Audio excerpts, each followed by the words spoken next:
Well, getting inside Africa, connecting business with the African, getting closer to the African nations. This is Africa Today, ladies and gentlemen, from Nile TV International. Good afternoon. I'm Hanan Al Khouli, and we start actually with the latest development as the major diplomatic transition as Nabil Fahmy takes the helm of the Arab League. While we examine with our guests, with you as well, how the Middle East conflict is actually impacting the trade volume and economy in the African continent as well. We also investigate the World Health Organization's warning over an unprecedented Ebola outbreak in the DRC and the climb of the victims and of the out of the epidemic. And finally, we'll look at the rise of the blockchain capital ahead of the Africa Tech Festival and share the inspiring story of the blind master tailor with the rules of the fashion in Nairobi. Well, we start our episode today with the Arab League, and as we mentioned that in response of the IMF has accelerated emergency funding and approved additional financial support for vulnerable nations, including Ethiopia, Burkina Faso, the Gambia, and Sao Tome and Principe. Despite this immediate shocks, the Zidane highly optimistic and standing the Africa is poised to become the world's next major engine of the economic growth.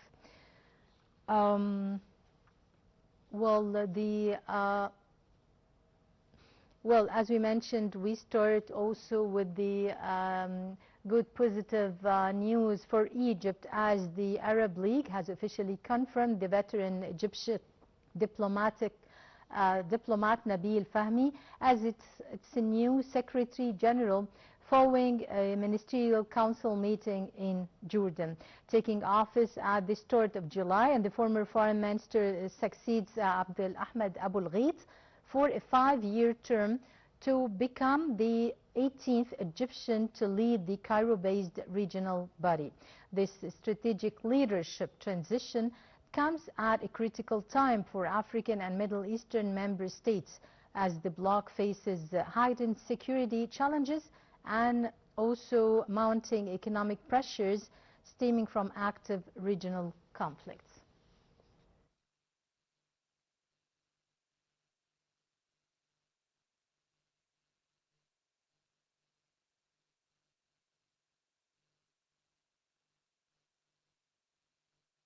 Well, again, and as we mentioned concerning the IMF in Africa, the IMF has accelerated emergency funding and approved additional financial support for vulnerable nations in the continent, including Ethiopia, Burkina Faso, the Gambia, and the Sao Tome.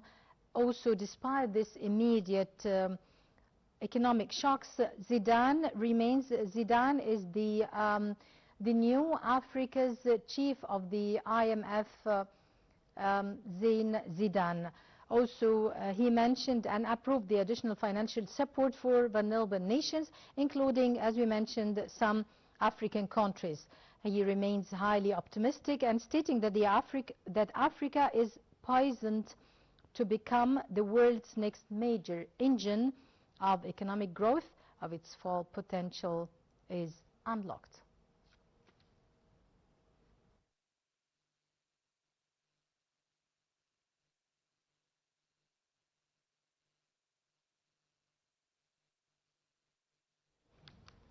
Well, we look at the growing economic ripples of the Middle East conflict on sub-Saharan Africa, where trade routes, energy costs, and vital agricultural supplies face prolonged disruptions. To shed more light on this, we are most delighted to be joined on the phone by our prominent guest, Mr. Abdel Rahman, journalist and political analyst. Mr. Amr, great pleasure always having you with us. It's always my pleasure. Thank you for having me. Yep. Well, concerning the IMF's recently warning that the Middle East were has also impacted the trade volume and the economy of the African continent.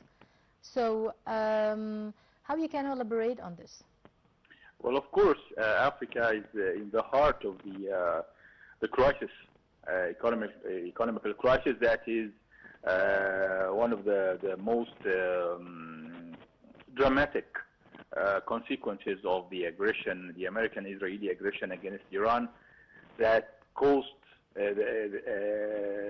the whole world, costed high, whether in supply chains, whether in food chains, whether in economy, whether in the result of too many negative results as a result of this aggression. Of course, Africa is one of the biggest places and continents in the world that are suffering already without these consequences, and now they are suffering more and more. Of course, we have in Egypt and other countries, we have our own policies towards that crisis, but not each and every country in the continent has the same strategy. So I believe it's time for the African continent, the African countries, to gather around one vision towards dealing with any crisis like this. I believe that the African Union should be activated not just politically, not just to represent the members of that African Union, just a usual presentation or an ordinary presentation. We need to unite our vision politically, economically, and to preserve the sovereignty of the whole continent that is still suffering from a long age of colonization and domination of the Western and other powers in the world. I believe this is time for action in this continent with the lead of Egypt and the African Union. Yep. Well, with such VOCA, as we call it, as expertise in economy, the vulnerability, uncertainty, and the ambiguity. But in spite of this, the IMF's new Africa chief point is Zaidan. He mentioned or pointed specifically to 6 or 7 month delay for Gulf energy producers to stabilize production and exports. So how severely will this prolong the energy lake impact and the lack of energy in the continent? Well, with all due respect, he didn't come with something new. These statistics are on the tables of the leaders and the rulers in Africa since the very beginning of this crisis. That has followed another crisis, which was the war between Russia and Ukraine. For Russia, of course, to restore its land in Crimea and Donbass. But, of course, there were consequences all over the world. So I believe this continent is suffering crisis after crisis after crisis. But that's why we need to act as a continent, as a unity, without, this is my opinion, without the interference from associations like the IMF. The IMF is always seeking its own interests and seeking only loans and more loans and directing the regime to act upon his policies, upon his best interest, not our own best interest as nations in Africa, whether in Egypt or any other country in the continent. So he didn't come with something new, talking about flotation, talking about the raising of the prices and the crisis of the energy and energy resources. But of course, we need to act upon ourselves with our own vision, not the directions of the IMF. Yep, exactly. And but beyond fuel, there is massive concern also concerning the disruption of fertilizers and fertilizer exporting, and which also will have great impact on the food security in the continent on the long run. So how could also the continent get out of this, your point of view? Well, by using their own potentials. Africa possess the highest and the widest scale of soils that are ready to be cultivated, and for animals to be raised, cattle to be raised. Food supply can only cover up the needs of this continent and other continents around us if we do think as a unity, because we can complete each other. Egypt can complete Sudan. Sudan can complete Chad. Chad can complete the other countries around us. In Nigeria, in Cameroon, that's how we can think about it. We all possess all the potentials we need without needing to import from outside. We can cultivate our own land. We can raise our own cattle of sheep, our own cattle that can serve and cover up the needs of the markets of the whole continent. And then, after covering up the needs of these nations, we can think of exporting outside to other continents. So that is the main thing here, is to depend on our own selves, to build up our own industrial, agricultural projects. By completing each other. I remember in the 70s there were a project between Sudan and Misr and Egypt to complete each other agriculturally.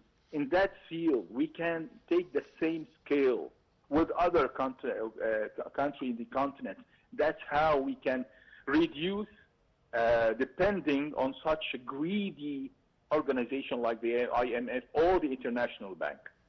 Yep, as you mentioned, and of course we need also structural reform, not only financing and not only warnings and not only funding, etc. We need real strategies and specific reform, structural reform for the whole countries, for the whole continent. Mr. Abdel Rahman, political analyst and journalist, many thanks for your insights and for being with us. Well, moving on to the DRC and the outbreak of Ebola, as the World Health Organization warns that the current Ebola outbreak in the Democratic Republic of Congo is expanding at an unprecedented speed, marking the highest number of confirmed cases within the first month of any record outbreak. Unlike past epidemics that were confined to the remote villages, and the virus has rapidly penetrated densely populated urban centers and displaced camps, and challenging containment efforts. The World Health Organization warns that the current Ebola outbreak in the Democratic Republic of Congo is expanding at an unprecedented speed, marking the highest number of confirmed cases within the first month of any recorded outbreak. The United Nations Health Agency confirms that the fast-moving epidemic has surpassed 1,000 infections and claimed 267 lives since being officially declared on May 15th. Health officials state that the crisis was detected late, allowing the rare Bundibugyo strain to circulate silently for months before interventions began. Unlike past outbreaks that were restricted to isolated rural villages, this flare-up has rapidly penetrated densely populated urban centers and mining hubs. The WHO directly blamed this urban concentration for the aggressive transmission rate, stating the virus is currently moving faster than local response teams. The situation is deteriorating further in eastern Congo's congested displacement camps. The International Organization for Migration reports at least 25 confirmed cases and 14 deaths across 3 sites where overcrowding and daily movement for food make isolation nearly impossible. Despite the grim trajectory, humanitarian agencies report a critical glimmer of hope. Community resistance to health responders is beginning to ease, and emergency personnel have rapidly expanded regional capacity, adding over 500 specialized Ebola beds in the past fortnight to regain control of the front line.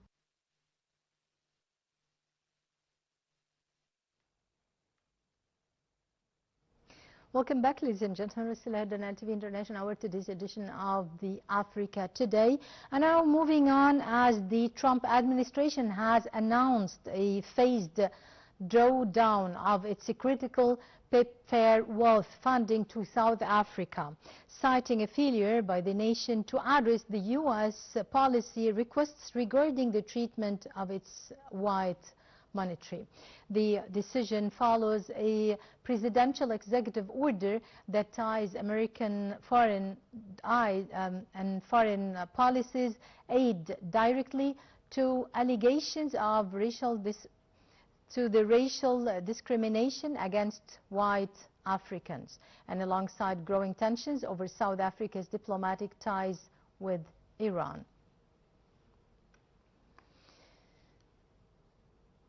Well, now moving on to the to a festival in Africa, and the upcoming Africa Tech Festival in Cape Town arrives amid of shifting economic landscape, as recent venture data reveals that the emerging sectors like blockchain captured over the % of Africa's total venture financing.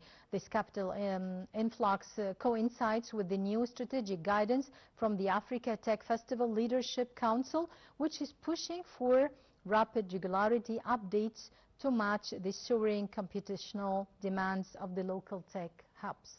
Let's watch. The continent's longest running and most influential technology gathering, the Africa Tech Festival, is set to return to Cape Town from November 16th to the 19th. This milestone 29th edition arrives at a defining moment for Africa's information and communications technology ecosystem.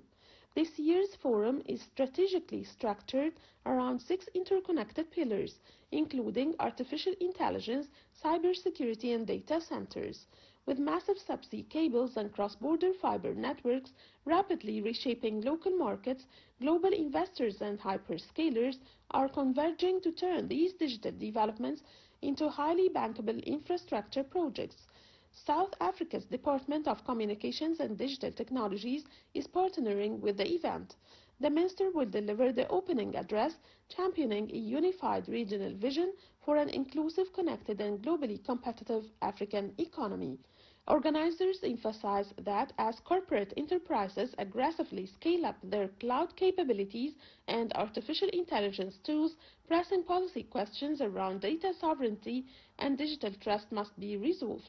The festival provides a critical platform for policymakers and enterprise operators to align their goals.